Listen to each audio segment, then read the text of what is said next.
Check ಮಾಡಿ. ಪದೇ ಪದೇ ಇದನ್ನು ಬರ್ತಾ ಇದೆ, ವಾಯ್ಸ್ದು ಸಮಸ್ಯೆ ಬರ್ತಾ ಇದೆ. ಅಂದರೆ ಕಂಟಿನ್ಯೂಸ್ ಕಾಲ್ಸ್ ಬಂತ ಹೇಳಿದರೆ ಅದು ಮ್ಯೂಟ್ ಆಗಿಬಿಡ್ತದೆ. ಅದೇನು ಪ್ರಾಬ್ಲಮ್ ನನಗೆ ಗೊತ್ತಾಗ್ತಾ ಇಲ್ಲ. ಕಾಲ್ಸ್ ಆಗಲಿ ಅಥವಾ ಇನ್ನೇನೋ ಇದನ್ನಾದರೆ ಮೆಸೇಜ್ ಬಂದ್ರೂ ಅದು ಮ್ಯೂಟ್ ಆಗುತ್ತೆ. ಸೊ ವೈಫೈಲಿ ಬಂದಿದ್ದೀನಿ, ಈಗ ವೈಫೈ ಆನ್ ಮಾಡ್ಕೊಂಡು ಮಾತಾಡ್ತಾ ಇದ್ದೀನಿ. ಒಂದು ವೇಳೆ ಈ ಏನಾದರೂ ಮ್ಯೂಟ್ ಆತಂತ ಹೇಳಿದರೆ ನಾಳೆನೇ ನಾನು ಮಾತಾಡ್ತೀನಿ, ಸಂಪೂರ್ಣ ಎಕ್ಸ್ಪ್ಲನೇಷನ್ ನಾಳೆನೇ ಕೊಡ್ತೀನಿ. ನೋಡಿ, ಸುಜಾತ ಭಟ್ ಅವ್ರ ಬಗ್ಗೆ ಆಗಲೇ ನಾನು ಕೆಲವೊಂದಿಷ್ಟು ಪಾಯಿಂಟ್ ಹೇಳಿದೆ.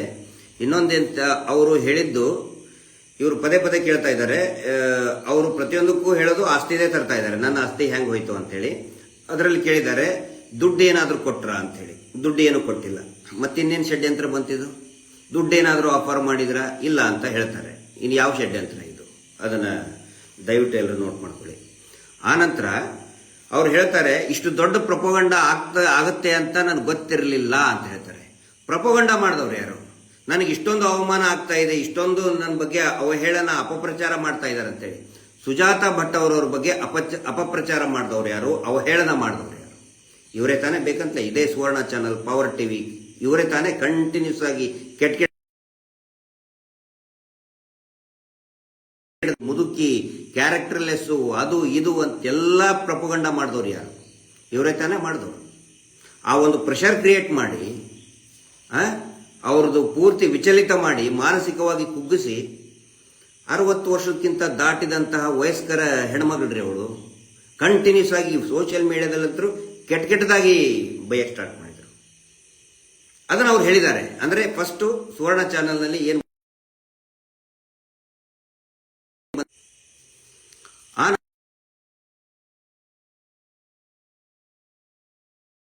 ಬಂದಿತ್ತು ಅಂತ ಹೇಳಿ ಆಗಲೇ ನಾನು ಎಕ್ಸ್ಪ್ಲನೇಷನ್ ಕೊಟ್ಟಿದ್ದೇನೆ. ಇನ್ನೊಂದ್ಸರಿ ಹೇಳ್ತಾ ಇದ್ದೇನೆ. ಅಂದಾಜು 2 ವರ್ಷದ ಹಿಂದೆ ಹಾಯ್ ಕರ್ನಾಡು ಅಂತ ಯೂಟ್ಯೂಬ್ನಲ್ಲಿ ಬಂದಾಗ ನನಗೆ ಆ ಟಿವಿ ಚಾನಲ್ನವರು ಮತ್ತೆ ಇನ್ನುಳಿದಂಥವ್ರು ಎಲ್ಲರೂ ಕೂಡ, ಸರ್ ನೀವು ಹೋಗಬೇಕು, ನೋಡಿದಿರ ನೀವು ಅದನ್ನ ಇಂಟರ್ವ್ಯೂ, ಆ ಹೆಣ್ಮಗಳಿಗೆ ಬಹಳ ನೊಂದಿದ್ದಾರೆ, ನೀವು ಹೋಗಬೇಕು, ಧೈರ್ಯ ಕೊಡಬೇಕು ಅಂತ ಹೇಳಿ ಕಂಟಿನ್ಯೂಸ್ ಹೇಳಿದಾಗ ನಾನು ಅವ್ರ ಹತ್ರ ಹೋಗಿದ್ದು ನಿಜ, ಭೇಟಿಯಾಗಿದ್ದು ನಿಜ. ಆನಂತರ ಡೆಲ್ಲಿಗೆ ಹೊರಡಿ ಅಂತ ಹೇಳಿದ್ರು. ಹೌದು, ಅದು ಕೂಡ ನಿಜ. ಯಾಕಂತ ಹೇಳಿದ್ರೆ, ನ್ಯಾಯಾಲಯಕ್ಕೆ ಒಂದು ಹೆಣ್ಮಗಳು ಏನಾದರೂ ಬಂದರೆ ನ್ಯಾಯಾಲಯಕ್ಕೆ ಹೋಗುವಂತಹ ಒಂದು ಪ್ರಕ್ರಿಯೆ ಇರ್ತದೆ. ನೀವು ಕೇಳ್ಬೋದು ಡೆಲ್ಲಿಗೆ ಯಾಕಂತ. ಡೆಲ್ಲಿಗೆ ಯಾಕಂತ ಹೇಳಿದ್ರೆ, ಅಲ್ಲಿ ನಮಗೆ ಪರಿಚಯಸ್ಥರಿರುವಂತಹ ನೋಟೆಡ್ ಅಡ್ವೊಕೇಟ್ಗಳಿದ್ರು. ಬೆಂಗಳೂರಿನಲ್ಲಿ ಕೂಡ ಇದ್ರು. ಬೆಂಗಳೂರಿನಲ್ಲಿ ಕೂಡ ಮಾತಾಡ್ಸಿದ್ವಿ ಅವರಿಗೆ. ಅವ್ರು ಏನಂತ ಹೇಳಿದ್ರು, ಇದನ್ನ ಡೈರೆಕ್ಟ್ ಆಗಿ ಡೆಲ್ಲಿಯಲ್ಲಿನೇ ಅಂತಲೇ ಮಹಿಳಾ ಆಯೋಗ ಇರ್ತದೆ, ನ್ಯಾಷನಲ್ ವಿಮೆನ್ ರೈಟ್ ಕಮಿಷನ್ ಇದೆ, ಮಹಿಳಾ ಆಯೋಗ ಇದೆ ರಾಷ್ಟ್ರೀಯ. ಯಾಕಂದ್ರೆ ಇಲ್ಲಿ ನಾವು ಯಾರನ್ನು ಕೂಡ ನಂಬೋಕ್ಕಾಗೋದಿಲ್ಲ. ತಕ್ಷಣನೇ ಇಲ್ಲಿ ಇವರಿಗೆ ನಕಲಿ ದೇವಮಾನ ಮೆಸೇಜ್ ಕೊಟ್ಬಿಡ್ತಾರೆ. ಮೆಸೇಜ್ ಕೊಟ್ಟು ಇನ್ನೇನಾದ್ರೂ ಇವ್ರ ಜೀವಕ್ಕೆ ಕುತ್ತ ಬರುತ್ತೋ ಅಂತ ಹೇಳ್ಕೊಂಡು ನ್ಯಾಯಾಲಯದ ಒಪಿನಿಯನ್ ತಗೊಳ್ಳೋದಕ್ಕೆ, ಮಹಿಳಾ ಆಯೋಗದ ಒಪಿನಿಯನ್ ತಗೊಳ್ಳೋದಕ್ಕೆ, ಅವ್ರ ಮುಂದೆ ಹಾಜರುಪಡಿಸೋದಕ್ಕೆ ದೆಹಲಿಗೆ ಹೊರಡಿ ಅಂತೇಳಿ ಅವ್ರನ್ನ ದೆಹಲಿಗೆ ಕರ್ಕೊಂಡು ಹೋಗಿದ್ದು ನಿಜ. ಇದು ಮಾಡಬಾರ್ದ? ಯಾವ್ದಾದ್ರು ಒಂದು ಹೆಣ್ಮಗಳು ನಂದು ಹಿಂಗೆ ತೊಂದರೆ ಆಗಿದೆ, ತೊಂದರೆ ಅಂದ್ರೆ ಏನು? ನಮ್ಮ ಮುಂದೆ ಹೇಳಿದ್ದೇನೋ, ಅತ್ಯಾಚಾರ ಆಗಿದೆ ನನ್ನ ಮಗಳ ಮೇಲೆ, ನನ್ನ ಮಗಳನ್ನ ಕೊಂದು ಹಾಕಿದ್ದಾರೆ ಅಂತ ವಯಸ್ಸಾದಂಥ ಒಂದು ಹೆಣ್ಮಗಳು ಹೇಳಿದ ಬಳಿಕ ಮಹಿಳಾ ಆಯೋಗಕ್ಕಾಗಲಿ ಅಥವಾ ಅಡ್ವೊಕೇಟ್ಗಳಿಗಾಗಲಿ ಹತ್ರ ಅದು ಕಳಿಸ್ಬಾರ್ದ? ಇನ್ನೇನು ಮಾಡಬೇಕು? ಏನು ಆಪ್ಷನ್ ಇದೆ ಇಲ್ಲಿ? ಪೊಲೀಸ್ ಸ್ಟೇಷನ್ಗಂತೂ ಕಳ್ಸಕ್ಕಾಗಲ್ಲ. ಪೊಲೀಸ್ ಸ್ಟೇಷನ್ ಅವರು ಯಾವ ಕೇಸ್ ರಿಜಿಸ್ಟರ್ ಮಾಡೋದಿಲ್ಲ ಈ ದೇವಮಾನ ಅವರು ಇದ್ರ ಮೇಲೆ. ಇಲ್ಲಿ ಪದೇ ಪದೇ ಇದೇ ಇಂಟರ್ವ್ಯೂನಲ್ಲಿ ಹೇಳಿದ್ದಾರೆ, ನೋಡಿ ನನ್ನ ಆಸ್ತಿ ಅವ್ರ ಪಾಲಿಗೆ ಹೆಂಗೆ ಹೋಯ್ತು, ನನ್ನ ಆಸ್ತಿ ಅವ್ರ ಪಾಲಿಗೆ ಹೆಂಗೆ ಹೋಯ್ತು ಅಂತೇಳಿ ಪದೇ ಪದೇ ಕೇಳಿದ್ದಾರೆ. ಮತ್ತೆ ಇವರು ಒತ್ತು ಕೊಟ್ಟು ಕೇಳ್ತಾ ಇದ್ದಾರೆ, ನಿಮಗೆ ಯಾರು ಹೇಳಿದ್ರು, ಹೇಳಿ ಹೇಳಿ ಅಂತ ಹೇಳಿ. ಅವಾಗ ಅವ್ರು ಹೇಳ್ತಾರೆ, ಗಿರೀಶ್ ಮಟ್ಟಣ್ಣ, ಜಯಂತ್ ಟಿ, ಮಹೇಶ್ ಶೆಟ್ಟಿ ತಿಮ್ಮರೋಡಿ, ಹಿಂಗೆಲ್ಲ ಹೇಳ್ತಾರೆ. ಅದು ಯಾಕೆ ಹೇಳಿದ್ರು ಅನ್ನೋದು ಕೂಡ ನಿಮಗೆ ಸ್ವಲ್ಪ ಹೊತ್ತಿನಲ್ಲಿ ಗೊತ್ತಾಗುತ್ತೆ. ಇದರಲ್ಲಿ ನೋಡಿ, ನಮಗೆ ಹಾಗಿದ್ರೆ ನಿಮಗೆ ಪರಿಚಯನೇ ಇಲ್ವಾ ಅಂತ ನೀವು ಕೇಳ್ಬೋದು. ಖಂಡಿತ ಪರಿಚಯ ಇದ್ದಾರೆ. ಯಾವಾಗ? 2 ವರ್ಷದ ಹಿಂದೆ. ಬಹಳ ಸಹಜವಾಗಿ ಒಂದು ಪ್ರಶ್ನೆ ಬರ್ತದೆ, ನೀವು ಯಾಕೆ ವೆರಿಫೈ ಮಾಡಲಿಲ್ಲ ಅಂತೇಳಿ. ನಾನು ವೆರಿಫೈ ಮಾಡಿದ್ದು ಏನು ಅಂತ ಮೊದಲು ಅವ್ರು ಕೇಳಿದ್ವಿ, ಏನಾದರೂ ಡಾಕ್ಯುಮೆಂಟ್ಸ್ ಇದೆಯಾ, ನಿಮ್ಮ ಮಗಳದ್ದು ಫೋಟೋ ಇದೆಯಾ. ಇದು ನನಗೆ ಭೇಟಿಯಾಗಿ 3-4 ತಿಂಗಳ ಮೇಲೆ. ನಾನು ನೋಡಿ ಅವರು ಮಾತಾಡ್ತಾ ಇರಲಿಲ್ಲ. ಅವ್ರ ಮನೆಗೆ ಹೋದಾಗ ಅವ್ರ ಜೊತೆಗೆ ಇನ್ನೊಬ್ಬ ವ್ಯಕ್ತಿ ಇದ್ದ. ಅವ್ರ ಹೆಸರು ಅದು ಪ್ರಸಾದ್ ಅಂತ ಇದೆ, ಹೆಸರು ಸರಿಯಾಗಿದ್ದನಿಲ್ಲ. ತುಂಬ ಏಜ್ ಆಗಿತ್ತು, ಮತ್ತೆ ಬೆಡ್ ರಿಡನ್ ಇದ್ರು. ವಯಸ್ಸಾದ ಅಜ್ಜ ಅಜ್ಜಿ, ಪಾಪ ಏನು ತೊಂದರೆ ಆಗ್ತಾ ಇದೆ ಎಲ್ಲವೂ ಕೂಡ ಕೇಳ್ಕೊಂಡೆ ಅವ್ರ ಕಡೆಯಿಂದ. ಅವ್ರು ಹೇಳಿದ್ರು ನಿಮ್ಮ ಗಂಡನ ಅಂತ ಕೇಳಿದೆ. ಇಲ್ಲ, ನಮ್ಮ ಗಂಡ ಅಲ್ಲ, ನಾವು ಲಿವಿಂಗ್ ರಿಲೇಷನ್ನಲ್ಲಿದ್ದೀವಿ. ಲಿವಿಂಗ್ ರಿಲೇಷನ್ ಅಂತ ಹೇಳಿದ್ರೆ ಈ ಪ್ರಾಯದ ಅಂದರೆ ಯುವತಿಯರು ಲಿವಿಂಗ್ ರಿಲೇಷನ್ ಇರ್ತಾರಲ್ಲ ಆ ಥರ ಅಲ್ಲ. ಇವರಿಗೂ ಕೂಡ ನನಗೂ ನೋಡ್ಕೊಳಕ್ಕೆ ಯಾರಿಲ್ಲ. ಆ ನಂತರ ಈ ವ್ಯಕ್ತಿಗೂ ಕೂಡ ರಾಮ್ ಪ್ರಸಾದ್ ಅಂತೇನೋ ಇರ್ಬೋದು, ಅವ್ರ ಹೆಸರು ಮೇ ಬಿ ಪ್ರಸಾದ್ ಅಂತ ಇದೆ. ಇವರಿಗೂ ಮಕ್ಕಳು ನೋಡ್ಕೊಳ್ತಾ ಇಲ್ಲ. ಹಿಂಗಾಗಿ ನಾವು ಒಬ್ರಿಗೊಬ್ರು ಆಸರೆಗೋಸ್ಕರ ಇದೀವಿ ಅಂತ ಹೇಳಿದರು. ಹಿಂಗಾಗಿ ಆಯಿತು, ಮಗಳ ಫೋಟೋ ತೋರಿಸಿ ಅಂತ ಹೇಳಿ ಕೊಡಲಿಲ್ಲ. ಆನಂತರ ಮತ್ತಿನ್ನೊಬ್ಬರು ನಮ್ಮ ಸ್ನೇಹಿತರು ಈ ಯೂಟ್ಯೂಬ್ ಇದರಲ್ಲೇ ಮಾಧ್ಯಮದವರೇ ಒಬ್ರು ಹೋದರು. ಜಯಂತರು ಕೂಡ ಆ ಟೈಮಿಗೆ ಹೋದರು. ಸರ್ ನಾನು ಕೇಳ್ತೀನಿ ಅಂತೇಳಿ ಹೇಳಿದೆ. ನೋಡಪ್ಪ ಮತ್ತಿನ್ನೇನಾದರೂ ಬೇರೆ ಅಲಿಗೇಷನ್ಸ್ ಮಾಡಬಾರ್ದು, ವಯಸ್ಸಾದವ್ರು ಇರ್ತಾರೆ. ಇಲ್ಲ ಸರ್, ನಾನು ನೋಡ್ಕೊಂಡು ಹೋಗ್ತೀನಿ, ಮಾತಾಡ್ಕೊಂಡು ಹೋಗ್ತೀನಿ, ಅವ್ರೇನು ತೊಂದರೆ ಇಲ್ಲ ಅಂತ ಹೋಗಿ ಕೇಳಿದರು. ಒಂದು ಫೋಟೋ ಕೊಟ್ಟರು. ಅವಾಗ ಆ ಫೋಟೋನ ನಾವು ಕ್ರಾಸ್ ಚೆಕ್ ಮಾಡಿದ್ವಿ. ಅದು ಏನದು ಫ್ಯಾಕ್ಟ್ ಚೆಕಿಂಗ್ ಇದರಲ್ಲಿ ಚೆಕ್ ಮಾಡಿದ್ವಿ. ಅದು ಸುಳ್ಳು ಅಂತ ಬಂತು. ಅವಳು ಕಳಿಸಿದಂತಹ ಫೋಟೋ ಯಾವುದೋ ಒಂದು ಮಾಡೆಲ್ ಥರ ಇತ್ತು. ಯೆಲ್ಲೋ ಕಲರ್ ಫೋಟೋ ಕಳಿಸಿದ್ರು, ಮಾಡೆಲ್ ಥರ ಬಂತು. ಅದಕ್ಕೆ ನಾನು ಗೊತ್ತಾಯ್ತು, ನನಗೆ ಇಂಟ್ರೆಸ್ಟ್ ತೋರಿಸಲಿಲ್ಲ. ಆವಾಗ ಮತ್ತೆ ಇವರೇ ಫೋನ್ ಮಾಡಿದರು. ಫೋನ್ ಮಾಡಿದಾಗ ಸರ್ ನನಗೆ ಹಿಂಗಾಗಿದೆ, ಸ್ವಲ್ಪ ಹೆಲ್ಪ್ ಮಾಡಿ, ಏನಾದರೂ ನೀವು ನನಗೆ ನ್ಯಾಯ ದೊರಕಿಸ್ಕೊಡಿ ಅಂತ ಪದೇ ನಾನು ಹೇಳಿದೆ. ನೋಡಿ, ನೀವು ಕಳಿಸಿರೋ ಫೋಟೋ ಅದು ಸುಳ್ಳಿದೆ, ಹ್ಯಾಂಗೆ ನಂಬೋದು? ಇಲ್ಲ ಸರ್, ಅದೇ ಥರ ಇದ್ಲು, ನನಗೆ ಬಹಳ ಮಾನಸಿಕ ಆಗಿದೆ, ಮಗಳ ಬಗ್ಗೆ ಬಹಳ ನನಗೆ ತೊಂದರೆಯಲ್ಲಿದ್ದೀನಿ ಅಂತ ಹೇಳಿದರು. ಆಮೇಲೆ ಮತ್ತಿನ್ನೇನು, ಮೇ ಬಿ ಮಗಳನ್ನ ಕಳ್ಕೊಂಡಿದ್ದಾಳೆ, ಮಗಳನ್ನ ಕಳ್ಕೊಂಡಿರೋದಕ್ಕೆ ಈ ಥರ ಏನಾದರೂ ಇದು ಮಾಡಿರ್ಬೇಕು. ಬಟ್ ನಿಮ್ಮ ಫೋಟೋ ತೋರಿಸ್ಬೇಕಂದ್ರು ಫೋಟೋನೂ ತೋರಿಸ್ಲಿಲ್ಲ, ಏನೂ ತೋರಿಸ್ಲಿಲ್ಲ. ಬರ್ತ್ ಸರ್ಟಿಫಿಕೇಟ್ ಆಗಲಿ, LC ಆಗಲಿ ಏನೂ ತೋರಿಸ್ಲಿಲ್ಲ. ಅವಾಗಿಂತ ನಾನು ಕಂಪ್ಲೀಟ್ ಸುಮ್ಮನಾಗ್ಬಿಟ್ಟೆ, ಏನು ಅದ್ರ ಬಗ್ಗೆ ಇದು ಮಾಡೋದು ಬೇಡ ಅಂತೇಳಿ.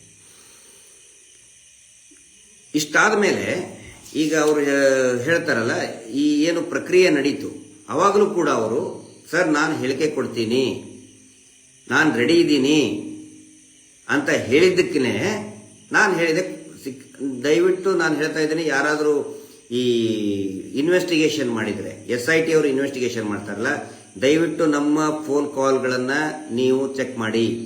ಲಾಸ್ಟ್ 2 ಇಯರ್ಸಿಂದ ನಾವು ಜಾಸ್ತಿ ಕಾಲ್ ಮಾಡಿದೀವ ಅಥವಾ ಅವರು ಮಾಡಿದಾರಾ?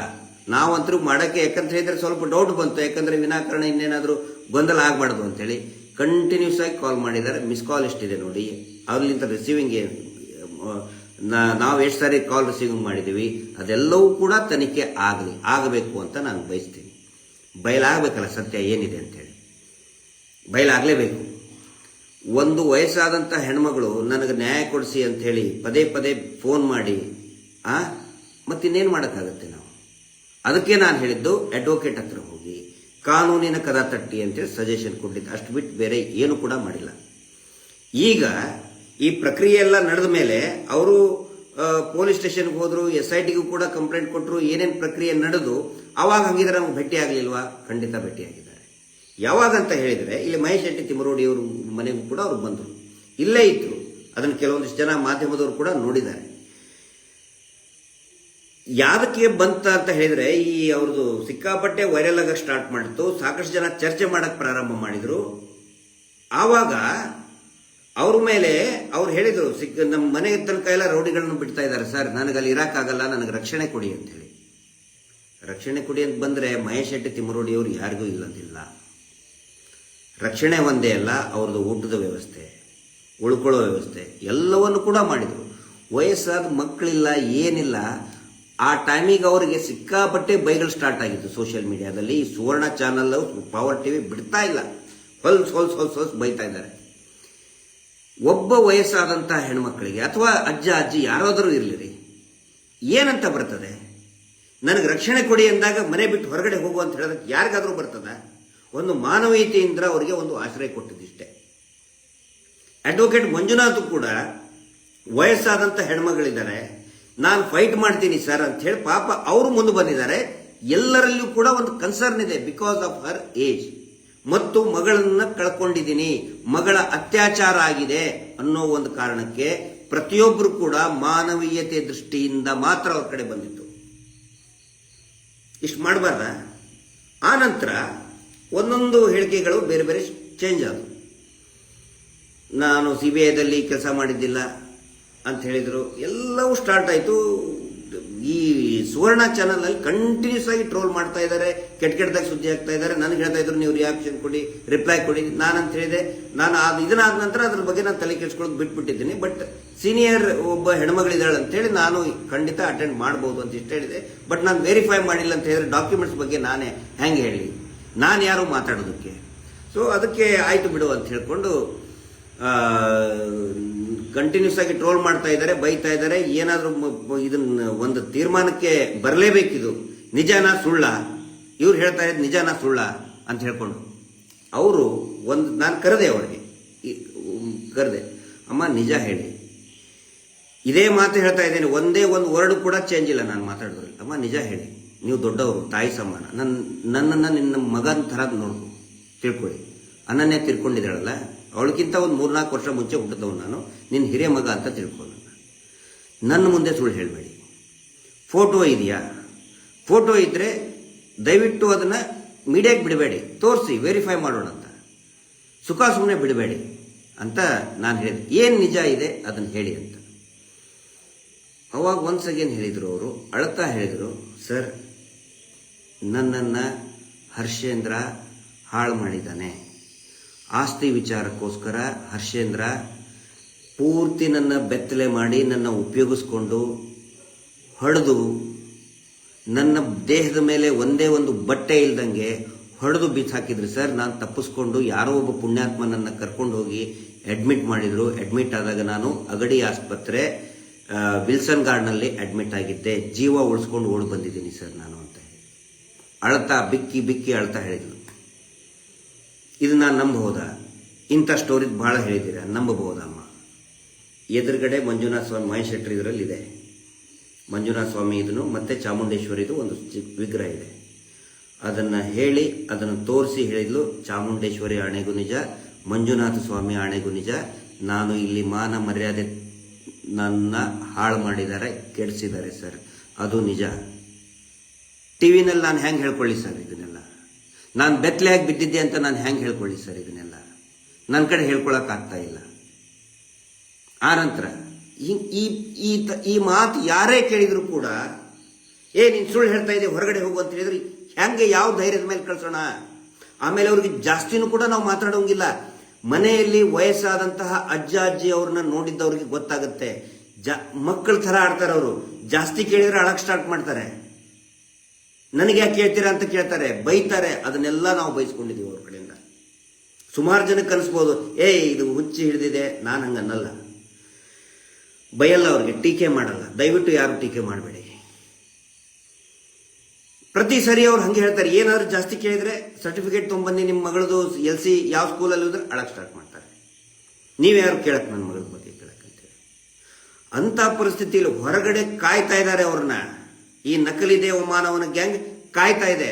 ಇವರು ನನಗೆ ಫೋನ್ ಮಾಡಿ ಹೇಳ್ತಾ ಇದ್ದಾರೆ, ಮನೆ ಕಡೆ ನಿನ್ನೆ 10 ಜನ ರೌಡಿಗಳು ಬಂದಿದ್ರು ಸರ್, ಮನೆ ಅಕ್ಕಪಕ್ಕದವ್ರು ನನಗೆ ಫೋನ್ ಮಾಡಿ ಹೇಳ್ತಾ ಇದ್ದಾರೆ, ರೌಡಿಗಳನ್ನು ಬಿಟ್ಟಿದ್ದಾರೆ. ಅಂತ ಪರಿಸ್ಥಿತಿಯಲ್ಲಿ ಅವ್ರನ್ನ ಹೆಂಗೆ ಹೊರಗಡೆ ಕಳಿಸ್ಬೇಕು? ಯಾರಾದ್ರೂ ಉತ್ತರ ಕೊಡಿ.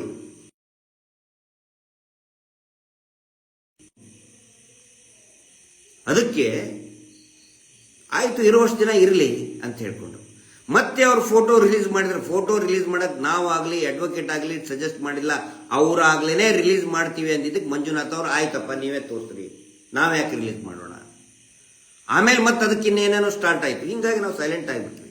ಆದ್ರೆ ನನಗನ್ನಿಸ್ತಾ ಇತ್ತು ಇದಕ್ಕೊಂದು ಎಂಡ್ ಆಗಬೇಕು ಅಂತೇಳಿ. ಎಂಡ್ ಇವತ್ತು ಆಗಿದೆ, ಮೇ ಬಿ ಆಗಿದೆ. ಯಾಕೆ ಎಂಡ್ ಆಗಿದೆ ಅಂತ ಹೇಳಿದ್ರೆ, ಸ್ವಲ್ಪ ಹೊತ್ತಿನ ಹಿಂದೆನೆ ಒಬ್ಬರಿಗೆ ಮಾತಾಡಿ ಅವರು ಹೇಳಿದ್ದಾರೆ, ಸುವರ್ಣ ಚಾನಲ್ನವರು ರೌಡಿಗಳನ್ನ ಬಿಟ್ಟು ನನ್ನನ್ನ ಬಲವಂತವಾಗಿ ಕಾರ್ನಲ್ಲಿ ಕೂಡಿಸಿ ದೂರಾಗಿ ಕರ್ಕೊಂಡು ಹೋಗಿ ಹಿಂತಿಂತವ್ರು ನಿನಗೆ ತಲೆ ತುಂಬಿದ್ರು ಅಂತ ಹೇಳಲೇಬೇಕು ಅಂತ ಹೇಳಿದ್ದಕ್ಕೆ ನಾನು ಹೇಳಿದ್ದೀನಿ ಅನ್ನೋ ಮಾತನ್ನ ಅವರು ಆಡಿದ್ದಾರೆ. ಅದಕ್ಕೆ ಅವರು ವಿಡಿಯೋ ರೆಕಾರ್ಡಿಂಗ್ ಕೂಡ ಮಾಡಿದ್ದಾರೆ. ಮೇ ಬಿ ಅದು ಬಿಡ್ತಾ ಇದ್ದಾರೆ. ಅವರೇ ಯಾರು ಸುಜಾತಾ ಭಟ್ ಅವರೇ ಕಾಲ್ ಮಾಡಿ ಹೇಳಿದ್ದು, ನನಗೆ ಹಿಂಗೆ ಹೆದರಿಕೆ ಆಗ್ತಾ ಇದೆ. ಆಮೇಲೆ ಇವರು ಕೂಡ ಕಾಲ್ ಮಾಡಿದ್ದಾರೆ. ಇವ್ರು ಮಿಸ್ ಕಾಲ್ ಬಂದ ಮೇಲೆ ಅವರು ಕೂಡ ಕಾಲ್ ಮಾಡಿದ್ದಾರೆ, ಏನಾಯ್ತು ಅಂತ ಕೇಳಕ್ಕೆ. ಅವ್ರಿಗೂ ಕೂಡ ಗೊತ್ತಿಲ್ಲ, ಮೇ ಬಿ ಅಭಿ ಅವರು ಮಾಡಿರ್ಬೋದು. ಅಭಿ ಅವರು ಮತ್ತು ಅವ್ರ ಜೊತೆಗೆ ಇನ್ನೊಬ್ರು ಇದ್ರು. ಅವ್ರಿಗೆ ಇಮಿಡಿಯೇಟ್, ಯಾಕಂದ್ರೆ ಅಭಿ ಅಂದ್ರೆ ಬಹಳ ಪ್ರೀತಿ ಅವ್ರಿಗೆ. ಅಭಿಗೆ ನಮ್ಮ ಜೊತೆಗಿರೋರು ಅಂತ ಎಲ್ಲರಿಗೂ ಕೂಡ, ಸಮೀರ್ ಆಗಲಿ ಅಭಿ ಆಗಲಿ, ಚಿಕ್ಕ ಚಿಕ್ಕ ಹುಡುಗರು ಎಲ್ಲರಿಗೂ ಪ್ರೀತಿ. ಅಭಿ ಅಂತ ಹೇಳಿದ್ರೆ ಪ್ರೀತಿ, ಅಭಿ ಅಭಿ ಅಂತ ಹೇಳ್ಕೊಂಡು ಪಾಪ ಭಯದಲ್ಲಿ ಮಾತಾಡಿದ್ದಾರೆ. ಅದನ್ನು ಕೂಡ ರಿಲೀಸ್ ಮಾಡ್ತಾರೆ. ನನಗೆ ಹೆದರಿಕೆ ಹಾಕಿದ್ರು ಅಂತ ಹೇಳಿ. ಹೆದರಿಕೆ ಹಾಕಿ ಈ ಸುವರ್ಣ ಚಾನಲ್ ಏನ್ರಿ ದರದ್ದು? ಯಾಕೆ ಅವ್ರ ಹಿಂದೆ ಬಿದ್ದಿದ್ದೀರಿ? ಅದರಲ್ಲಿ ಈಗ ನೆಕ್ಸ್ಟ್ ಏನು ನಾನು ಈಗ ಏನು ಮಾಡಬೇಕು ಹಂಗಿದ್ರೆ ಮುಂದೆ ಏನಾಗಬೇಕು? ಯಾಕಂದ್ರೆ ಅವ್ರು ಹೇಳಿದಾರಲ್ಲ, ಎಲ್ಲ ಕಡೆ ಪ್ರಚಾರ ಆಗಿದೆ, ಇದನ್ನಾಗಿದೆ. ಆಮೇಲೆ ಇವರೊಬ್ರು ಕೂತ್ಕೊಂಡ್ಬಿಟ್ಟು ಸುವರ್ಣ ಪವರ್ ಟಿವಿನವರು ದೇವಸ್ಥಾನಕ್ಕೆ ಅಪಪ್ರಚಾರ ಮಾಡಿದ್ರು, ಹಾಗೆ ಹಿಂಗೆ ಅಂತೇಳಿ ನೆಕ್ಸ್ಟ್ ಏನು ಮಾಡಬೇಕು ಅಂತ ಹೇಳಿದ್ರೆ, ಅವ್ರು ಹೇಳಿದ್ದಾರೆ ನನಗೆ ಹೆದರಿಸಿದ್ದಾರೆ ಅಂತೇಳಿ, ದಯವಿಟ್ಟು ಅದು ತನಿಖೆ ಆಗಬೇಕು. ಅದಕ್ಕಿಂತ ಮುಂಚೆ ನಮ್ಮ ತನಿಖೆ ಆಗಬೇಕು. ನಮ್ಮ ಬಗ್ಗೆ ಏನಾದರೂ ಅವ್ರಿಗೆ ಹೇಳ್ಕೊಟ್ಟಿದೀವಾ? ಹಿಂಗೆ ಹೇಳಮ್ಮ ಅಂತ ಹೇಳಿ ಹೇಳ್ಕೊಟ್ಟಿದೀವಾ? ದೇವಸ್ಥಾನಕ್ಕೆ ಅಪಪ್ರಚಾರ ಮಾಡು ಅಂತ ಹೇಳ್ಕೊಟ್ಟಿದೀವಾ?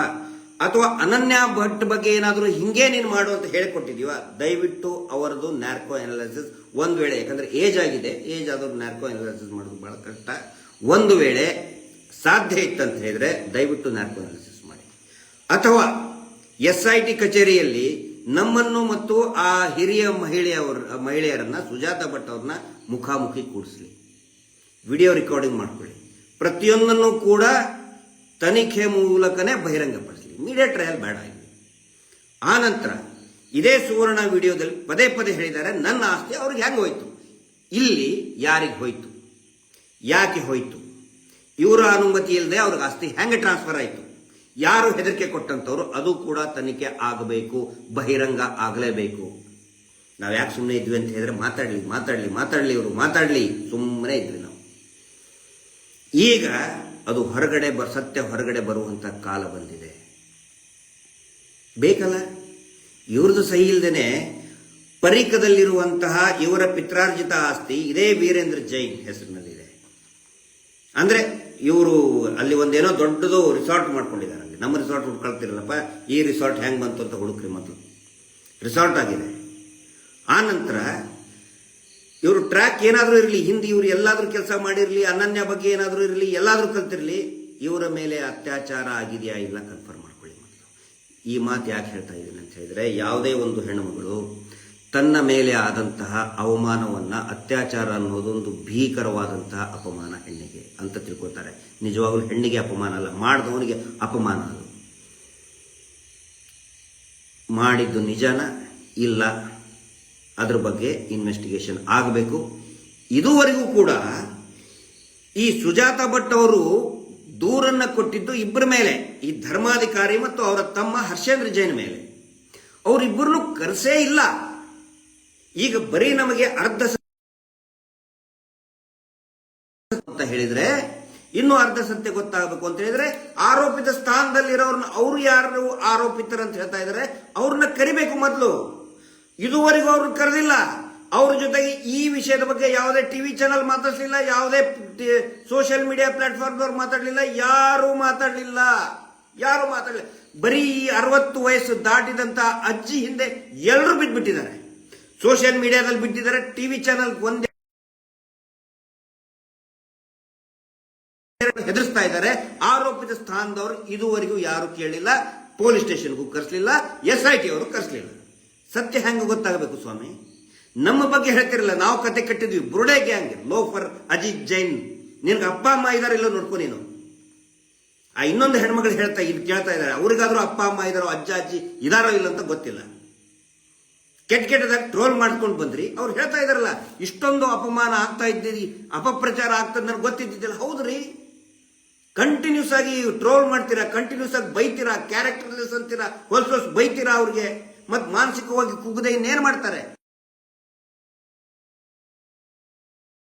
100% ನಿಜ. ನಾನು ಹೇಳಕ್ ಬರಲ್ಲ ಅತ್ಯಾಚಾರ ಆಯ್ತು ಹಿಂಗಾಯ್ತು, ಅದ್ರ ಅವರು ಪಾಪ ಮುಜುಗರಕ್ಕೆ ಒಳಗಾಗಿದ್ದಾರೆ. ಹೇಳ್ಕೊಳಕ್ ಅವ್ರಿಗೆ ಬಾಯ ಬರ್ತಾ ಇಲ್ಲ. ಒಂದು ಆಸ್ತಿನೂ ಹೋಯ್ತು, ಮಾನ ಮರ್ಯಾದೆನೂ ಹೋಯ್ತು, ಹೊಡೆದು ಹಾಕಿದ್ರು ನನ್ನ ಮಾತು ಯಾರು ಕೇಳಕ್ ರೆಡಿ ಇಲ್ಲ ಅಂದಿದ್ದಕ್ಕೆ ಸೌಜನ್ಯ ಹೋರಾಟ ಮತ್ತೆ ಪ್ರಾರಂಭ ಆದಾಗ ಧೈರ್ಯ ತಗೊಂಡು ಬಂದಿದ್ದಾರೆ. ಈ ಮಾತನ್ನು ಕೂಡ ಅನೇಕ ಸಾರಿ ಹೇಳಿದ್ದಾರೆ. ಇದನ್ನೆಲ್ಲ ನಾನು ಹೌದು ಅವ್ರು ಕರೆಕ್ಟು ಅಂತ ನಂಬಲಿ ಅಂತ ನಾನು ಹೇಳ್ತಾ ಇಲ್ಲ. ನಂಬುವಂಥ ಪರಿಸ್ಥಿತಿಯಲ್ಲಿ ನಾವು ಇಲ್ಲ, ನೀವು ಇಲ್ಲ, ಯಾರು ಇಲ್ಲ. ಆದರೆ ಅವರಿರುವಂಥ ಸಿಚುವೇಶನ್ ಕೂಡ ನಾವು ಅರ್ಥ ಮಾಡ್ಕೋಬೇಕಾಗ್ತದೆ.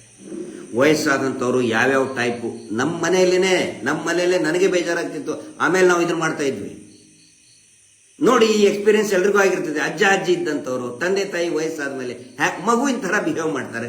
ನಾವು ಸಮಾಧಾನದಿಂದ ಇರಬೇಕು.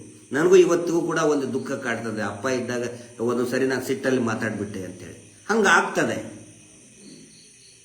ಅವ್ರ ಮೇಲೆ ಒಂದು ಮಾನವೀಯತೆ ಕಾಳಜಿ ಇಟ್ಕೊಂಡು ಹೆಲ್ಪ್ ಮಾಡಿದ್ದು ಎಲ್ಲರೂ ಕೂಡ. ಇವತ್ತಿಗೂ ಕೂಡ ನಾನು ಅವರಿಗೆ ಬೈಯೋದಿಲ್ಲ, ಟೀಕೆ ಮಾಡೋದಿಲ್ಲ. ಯಾರು ಟೀಕೆ ಮಾಡಬೇಡಿ. ನಮ್ಮ ಮನೆಯಲ್ಲಿರುವಂತಹ ಅಜ್ಜ ಅಜ್ಜಿ ಅಂತ ತಿಳ್ಕೊಂಡು ಸುಮ್ಮನಾಗಬೇಡಿ. ಸತ್ಯ ಹೊರಗಡೆ ಬಂದೇ ಬರ್ತದೆ.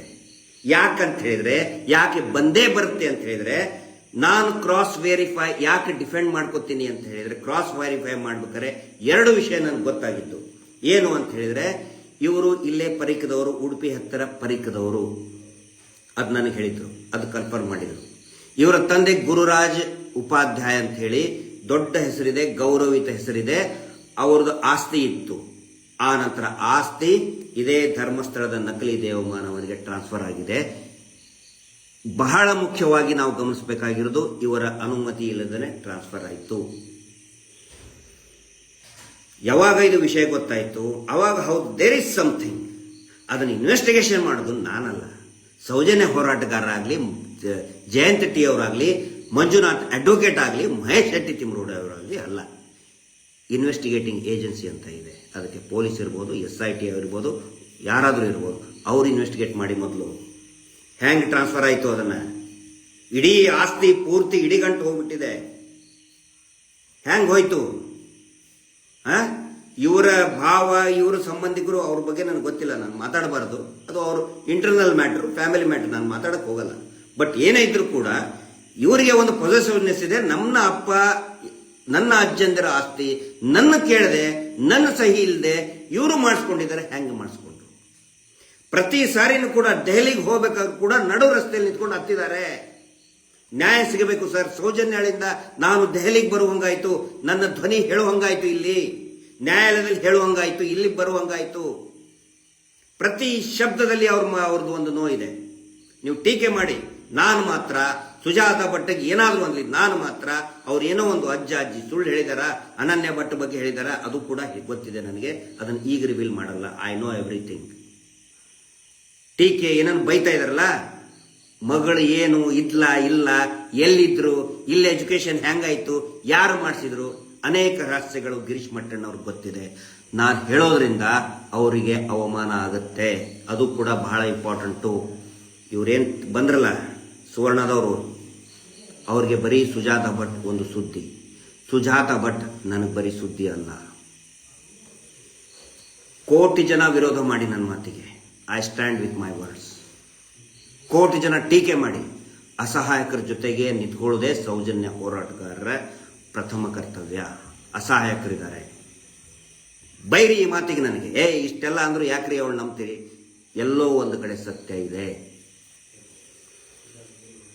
ಹಾಳು ಮಾಡಿದ್ದಾರೆ, ಕೆಡಿಸಿದ್ದಾರೆ, 100ಕ್ಕೆ 100 ನಿಜ.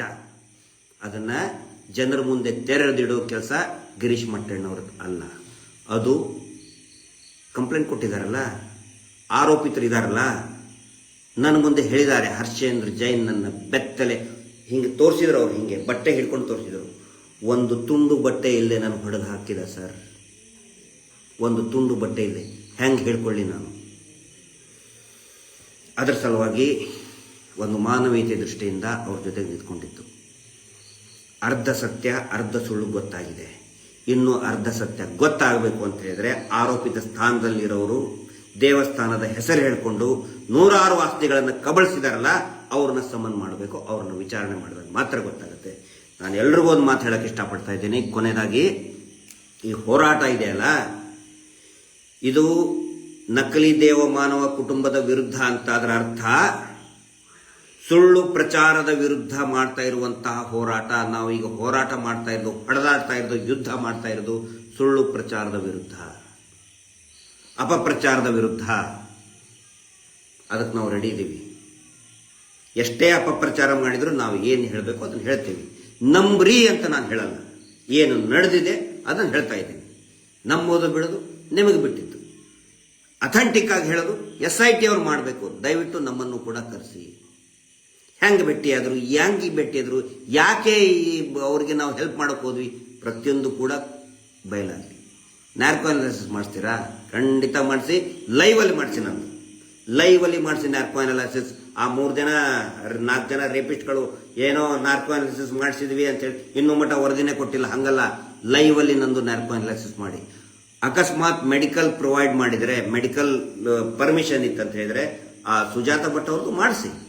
ಪಾಪ ಮೇ ಬಿ ಅದು ಒಪ್ಪಲಿಕ್ಕಿಲ್ಲ, ಬಟ್ ಮಾಡಿಸಿ, ಲೈವ್ ಅಲ್ಲೇ ಮಾಡಿಸಿ ಸರ್. ನಾವು ಒಪ್ಪದಿದ್ದೀನಿ ಅದಕ್ಕೆ. ಸುಖ ಸುಮ್ಮನೆ ಟ್ರೋಲ್ ಮಾಡೋದು ಇಷ್ಟು ದಿನ ನಾನು ಮಾತಾಡಿದ್ದಿಲ್ಲ, ಇವತ್ತು ಮಾತಾಡುವಂತ ಸಂದರ್ಭ ಬಂದಿದೆ. ಅವ್ರು ಹೇಳ್ತಾರೆ ನನಗೆ ಹೆದರ್ಸಿದ್ರು, ಸುವರ್ಣ ಚಾನಲ್ನವರು ಹೆದರ್ಸಿ ಕರ್ಕೊಂಡು ಹೋಗಿ ನಂದು ರೆಕಾರ್ಡಿಂಗ್ ಮಾಡ್ಕೊಂಡ್ರು. ಇನ್ನೊಂದು ಹೇಳ್ತಾ ಇದ್ದೇನೆ, ಜಸ್ಟ್ 2 days ಬಿಫೋರ್, 2 ದಿನದ ಹಿಂದೆ ಹೇಳಿದ್ದಾರೆ ಸುಜಾತಾ ಭಟ್ ಏನಂತ, 2 ಲಕ್ಷ ಆಫರ್ ಕೊಟ್ಟಿದ್ದಾರೆ ಸರ್ ಅಂತ ಹೇಳಿ ಕನ್ಸರ್ನ್ಡ್ ಒಬ್ಬ ಅಡ್ವೊಕೇಟ್ಗೆ ಹೇಳಿದ್ದಾರೆ. ಅವ್ರು ಹೇಳಿದ್ದಾರೆ ನೀನು ಒಂದೇ ₹1 ತಗೊಂಡ್ರು ಕೂಡ ಅದು ಲಂಚ ತಗೊಂಡಂಗೆ, ನೀನು ತಗೋಬೇಡಮ್ಮ ಅಂತ ಹೇಳಿದ್ದಾರೆ. ಆಯ್ತು ಸರ್ ತಗೊಳ್ಳಲ್ಲ ಅಂತ ಹೇಳಿದ್ದಾರೆ. ಪಾಪ ತಗೊಂಡಿಲ್ಲ ಅವರು. ಏನಾಗಿದೆ ಗೊತ್ತಿಲ್ಲ ನಮಗೆ. ಒಂದು ಟಿವಿ ಚಾನಲ್ನವರು ಅವ್ರಿಗೆ ಆಫರ್ ಮಾಡಿದ್ರಂತೆ, ಯಾವುದೋ ಒಂದು ಟಿವಿ ಚಾನಲ್, ಹೆಸರು ಬೇಡ, ಆಫರ್ ಮಾಡಿದ್ರಂತೆ. ಬೇಡ ಸರ್ ನಾನು ಆಮೇಲೆ ತಗೊಳ್ಳಲ್ಲ ಅಂತ ಹೇಳಿದ್ರಂತ ಅವರು. ಇಷ್ಟೆಲ್ಲ ನಡೆದಿದೆ, ನಾವು ಸುಮ್ಮನೆ ಕೇಳಿಸ್ಕೊಳ್ತಾ ಇದ್ವಿ. ನಮಗೂ ಇತ್ತು ತೆರೆ ಬೀಳಬೇಕು ಅಂತೇಳಿ. ಮೇ ಬಿ ಇವತ್ತು ತೆರೆ ಬೀಳ್ತದೆ ಅಥವಾ ನಾಳೆ ತೆರೆ ಬೀಳ್ತದೆ, ಬೀಳಲೇಬೇಕು. ಏನೇ ಆದರೂ ಕೂಡ ದಯವಿಟ್ಟು ಕೊನೆಯದಾಗಿ ನಾನು ರಿಕ್ವೆಸ್ಟ್ ಮಾಡ್ಕೊಳ್ತಾ ಇದ್ದೀನಿ, ಅವ್ರನ್ನ ಟೀಕೆ ಮಾಡಬೇಡಿ ಸುಜಾತ ಭಟ್ ಅವರು. ನಮ್ಮ ಅಜ್ಜ ಅಜ್ಜಿನೋ ಏನೋ ಹೇಳಿದ್ದಾರೆ, ಆದರೆ ಅವರು ಹಾಳಾಗಿದ್ದು ಕೂಡ ನಿಜ. ಸಪೋರ್ಟ್ ಮಾಡ್ತಿರೋ ಬಿಡ್ತಿರೋ ನಿಮಗೆ ಬಿಟ್ಟಿತ್ತು.